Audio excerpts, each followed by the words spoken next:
പാകിസ്ഥാന്റെ മൗനം ആപൽക്കരമാണ്. ഇമ്രാൻഖാന് എന്ത് സംഭവിച്ചുവെന്ന് വ്യക്തമാക്കണമെന്ന് ശശി തരൂർ. ബി.ജെ.പിക്കെതിരെ പാളയത്തിൽ പട, അടിമുടി സഖ്യങ്ങൾ. മഹാരാഷ്ട്രയിൽ കുഴഞ്ഞുമറിയുന്ന പ്രാദേശിക രാഷ്ട്രീയം.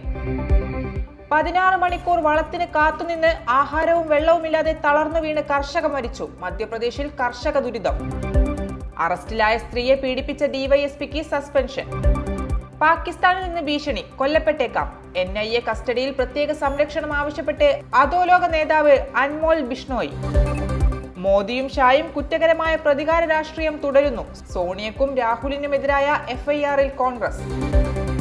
കുംഭമേളയുടെ മറവിൽ മരം മുറിച്ച് ഭൂമി നിരപ്പാക്കുന്നത് ഇഷ്ടക്കാരായ വ്യവസായികൾക്ക് ദാനം ചെയ്യാനെന്ന് രാജ് താക്കറെ.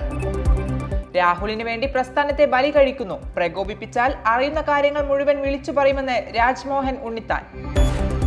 കോവിഡ് വാക്സിനുകൾ കുട്ടികളെ കൊലപ്പെടുത്തി. FDA റിപ്പോർട്ടിന് പിന്നാലെ വാക്സിൻ നിയമങ്ങൾ കർശനമാക്കാൻ ട്രംപ് ഭരണകൂടം. വെടിക്കെട്ടുമായി സഞ്ജു, മികവ് കാട്ടി ആസിഫും വിഘ്നേഷും. തകർപ്പൻ ജയത്തോടെ കേരളം വീണ്ടും വിജയവഴിയിൽ.